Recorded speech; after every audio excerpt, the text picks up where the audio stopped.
অনেকেই কাঁচা মাংস সিদ্ধ হবে কিনা এই ভয়ে কাচ্চি বিরিয়ানি তৈরি করেন না। আজকের এই রেসিপিতে খুব সহজেই কাচ্চি বিরিয়ানি কিভাবে রান্না করা যায় সেই রেসিপিটাই দেখাবো। আমি এখানে 1 কাপ দুধ নিয়েছি আর সাথে 1 চা চামচ জর্দার রং মিশিয়ে নিচ্ছি।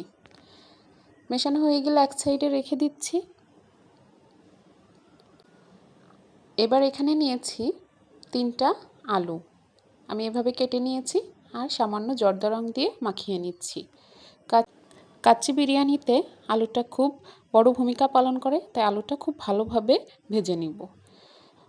অনেক বেশিই ভাজবো না যাতে পুড়ে যায়, এমনভাবে ভাজবো যেন সুন্দর একটা সেন্ট বের হয় আলু থেকে। আলুটা উঠিয়ে রাখলাম। এবার বেরেস্তা তৈরি করে নিব। আমি এখানে 1/2 কাপ পেঁয়াজ নিয়েছি। পেঁয়াজটা ভালোভাবে ভেজে বেরেস্তা তৈরি করে নিব। আমি সাথে 1 চা চামচ চিনি দিয়েছিলাম যাতে পেস্টটা মুচমুচে হয়। এবার মাংসের প্রিপারেশনটা করে নিব। আমি এখানে 1.5 কেজি মাংস নিয়েছি আর 2 চা চামচ আদা বাটা, 2 চা চামচ রসুন বাটা, 1 চা চামচ পেঁয়াজ বাটা আর 1/2 কাপ টক দই, 1 চা চামচ লাল মরিচের গুঁড়া, স্বাদ মতো লবণ আর নিয়েছি গোটা মশলা এলাচ, দারচিনি, লবঙ্গ, গোলমরিচ। আর দিয়ে দিলাম কিছু বেরেস্তা যেটা ভেজে রেখেছিলাম আর বেরেস্তা ভাজা তেলটা। এখানে 1/2 কাপ মতো তেল দিয়েছি আর দিয়েছি 2 চা চামচ বাদাম বাটা। বিরিয়ানির মাংসটা একটু মিষ্টি মিষ্টি হলে ভালো লাগে, তাই আমি এখানে 2 চা চামচ চিনি দিয়েছি। সব কিছু ভালোভাবে একসাথে মেখে নিব। এই বিরিয়ানিতে রাঁধুনির কাচ্চি বিরিয়ানি মশলাটা আমি ব্যবহার করেছি। পুরো 1 প্যাকেটই দিয়ে দিব। 2টা প্যাকেট আলাদা আলাদা আছে, 2 প্যাকেটের মশলাই দিয়ে দিব। আবার সাথে সব কিছু ভালোভাবে মেখে নিব আর ম্যারিনেটের জন্য রেখে দিব 2 ঘন্টা।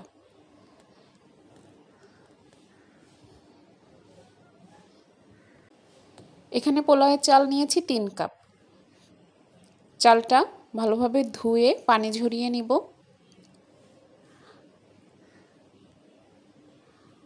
আপনারা চাইলে চালটা কম বেশিও নিতে পারেন।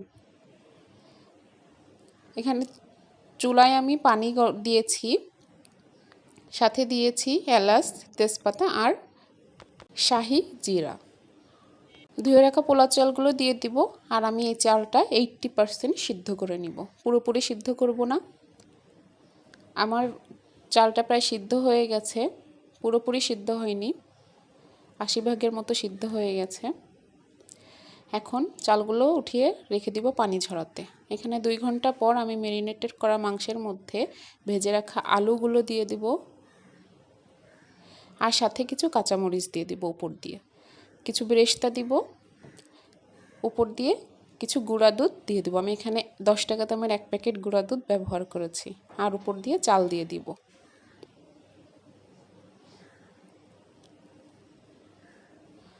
চালগুলো ভালোভাবে সমান করে তার উপর বেরেস্তা দিয়ে দিব কিছু কিশমিশ, কাজু বাদাম আর ঘিটা আপনারা আপনাদের পছন্দ মতো দিতে পারেন। আর প্রথমে যে তৈরি করে রেখেছিলাম দুধ আর জর্দার রং মিশিয়ে ওইটা মিশিয়ে দিব।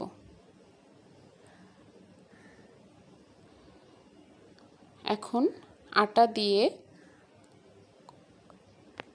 পাতিলার ঢাকনার মুখ ভালোভাবে বন্ধ করে দিব যেন কোনোভাবে হাওয়া বের হতে না পারে। আর ঢাকনার উপরে যে ছিদ্রটা আছে ওইটা আমি একটা কাগজ দিয়ে বন্ধ করে দিব। এখন চুলার হাই ফ্লেমে 5 মিনিট রান্না করে নিব। আমি এখানে ঘড়ি ধরে ঠিক 5 মিনিটই রান্না করে নিয়েছি। তারপর জাল একেবারেই কমিয়ে লো হিটে রেখে উপরে একটি তাওয়া বা কড়াই দিয়ে তার উপর বিরিয়ানির পাতিলটা রেখে দিব 1 ঘন্টা মতো। আমার 1 ঘন্টা হয়ে গেছে। আমি এখন আটাটা ভালোভাবে খুলে ছুরি দিয়ে কেটে খুলে দেখিয়ে দিচ্ছি কেমন হয়েছে। কাচ্চি বিরিয়ানি একেবারে পারফেক্ট হয়েছে। চালগুলো অনেক ঝরঝরে হয়েছে। মাংসটা দেখতে হবে কেমন সিদ্ধ হলো। আমি একটা রাইস ডিশে ঢেলে নিচ্ছি।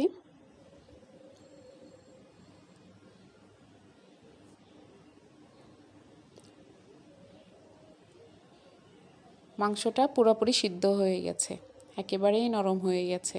আপনারাও চাইলে এভাবেই রেসিপি ফলো করে বাসায় খুব সহজেই কাচ্চি বিরিয়ানি তৈরি করে নিতে পারেন। তার জন্য বাসমতি চালই নিতে হবে এমন কোনো কথা নেই।